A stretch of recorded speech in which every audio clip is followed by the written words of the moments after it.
For those of you watching this back, make sure you pay attention. You may have heard me say these things before, but it's important to have it fresh in your minds before we get out there and do this work. When you're standing in the cube, make sure you're standing nice and straight like a statue the entire time. Your feet should be straight as well. So it's important that you're not standing with your feet pointed out like this. You'll look more professional. And it's important that while you're holding the screens, you're holding them from the bottom of the screens, not from the corners. That includes your thumbs. Have them on the bottom of the screens. You can actually grip the bottom of the screens, but just have them on the bottom and not on the corners. This is important for functional reasons as well as aesthetic reasons. The functional reasons are that you can flatten the screen a lot easier by pulling the bottom of the screen towards your body. And it's important that we have a flat screen because this reduces the glare, and it also makes it easier for tall and short people to see the screens. You need everybody to see these screens clear. It's also important if you want to adjust the angle of the screen, and the organizers with the red lanyards will be the ones that do that with you. We will make eye contact with you and we'll have our hands out like this and we'll adjust like this.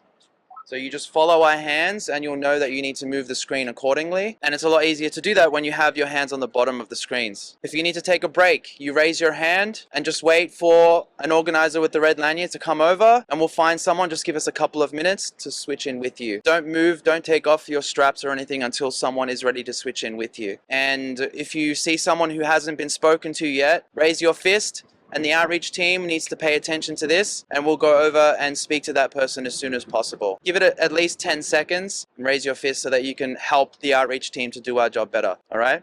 When it comes to outreach, please remember that when you're doing outreach, you need to circulate the area really well. Please don't stand around in clusters, and definitely don't socialize while you're here, because we are here to take serious action for the animals. We can socialize after these actions when we have dinner together or whatever. But while we are here, please maintain your focus on the outreach and reaching non-vegans and making them not only vegan, but activists, and maintain that goal in mind at all times, okay? While you're doing outreach, please remember the 3 principles that we have. The protocol is something I can't get into fully because you have to watch the masterclasses that are online. The latest one can be watched at onedamnmonth.com. Go and watch that ASAP. It's been up for about a week now, and we get really deep into the protocol and the principles that we have. But let me just summarize it for you into 3 principles. Number 1, we are not just here to give people education. We're not here to just raise awareness. We're not here to just inform people about what's going on to the animals. That is a very weak goal. And it's also condescending because a lot of people already have access to this information. What's missing in society is not the awareness about this issue. What's lacking is accountability. Even if they have seen this footage, and a lot of people have already seen this footage, they choose to ignore it. They choose to be complacent. So our job is to make sure we put them in the hot seat. We are there to make sure that they understand that they have a moral obligation and they are individually responsible for what's happening to these animals. Number 2, put them in the victim's position, because if you're not doing that, they will never understand the severity of this injustice.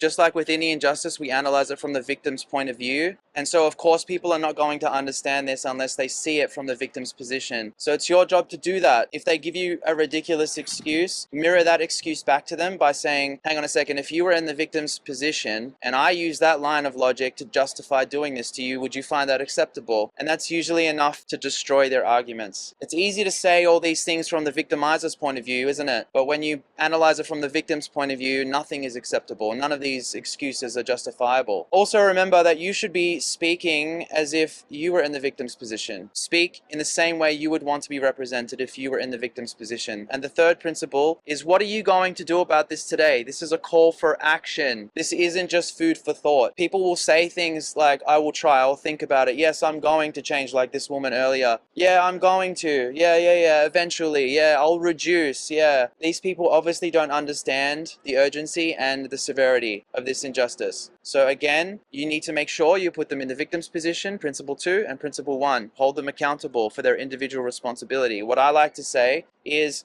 if you were in the victim's position, if I was the one oppressing you, would you want me to eventually stop? Or would you want me to reduce how much I exploit you? Or would you want me to stop right now? How fast would you want this to end is the question we have in the flowchart, if you were in the victim's position.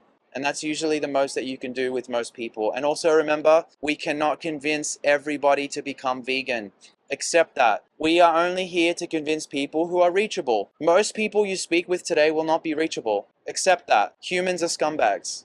We are here for the people who have integrity, who have character, who actually respect animals for real. And there are a lot of those people here. So not all humans are scumbags. That's the good news. Maintain your focus on those people. There are only 4 things you can control with how successful you are in your outreach. Number 1, what you say. Number 2, how you say it. Number 3, who you say it to. Because if you're not talking to someone who's reachable, you should not be wasting your time with that person. Remember our 3 strikes and you're out policy? If you go through 3 excuses with somebody and you've answered each of their excuses, and they're still not satisfied and they're playing the whataboutism game, or they just keep going around in circles with you, then you know that you're speaking to someone who's not reachable. Wrap it up by saying, look, this is going nowhere, and just move on, walk away from them. And that is a much stronger message that you can send to that person than having the perfect counter arguments. Because the message you're sending to that person is at least one time in their lives, a vegan wasn't willing to put up with their bullshit. Value your time, stay empowered, because if you give your power away to non-vegans, you will not want to do this work for very long, and we want you to be able to do this sustainably. Stay empowered, that is completely within your control. And the last thing that you can control is how long you talk about this for,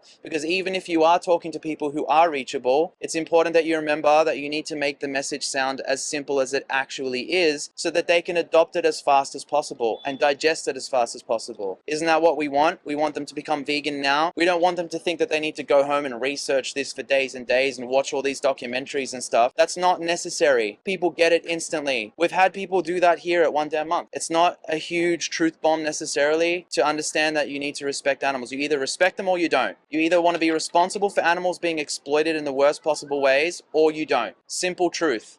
Please also remember to use the language exploitation far more than any of the other terms that you may use, such as suffering, abuse, killing. If you focus the conversation on exploitation, you actually cover the entire injustice. If you just focus on the killing, then you're not actually covering the breeding, you're not covering the raping, you're not covering the enslavements, you're not covering backyard chickens and all the other things that people love to get into. And if you do focus on exploitation, it will address the niche things such as, what about crop deaths, or you just stepped on an insect, so yeah, that justifies me going to a steakhouse somehow. We're not exploiting insects to grow broccoli. Did you understand what I'm saying? So when it comes down to how to be the most effective, we have found in our communication to focus on exploitation. Veganism means to reject animal exploitation. That's as simple as it is. Going by the original Leslie Cross definition in 1951. Being a human being who rejects animal exploitation. It's literally defined in one line. It's not more complex than that. This is how we need to explain it to other people. You might even want to ask people, what does the word vegan mean to you? And I guarantee you most people will say, oh, it's about not eating meat and it's about not eating cheese and eggs. They think it's about what you don't eat, which means they think it's a diet. And that's your job to correct that. This is not about a diet, and it's not about a restrictive diet at that. This is about rejecting animal exploitation. That's what it is, an ethical stance, a principle. And for those of you who are doing outreach, please make yourself available to be in the cube and keep those cubers fresh. All right? Let's go out there and kick some ass.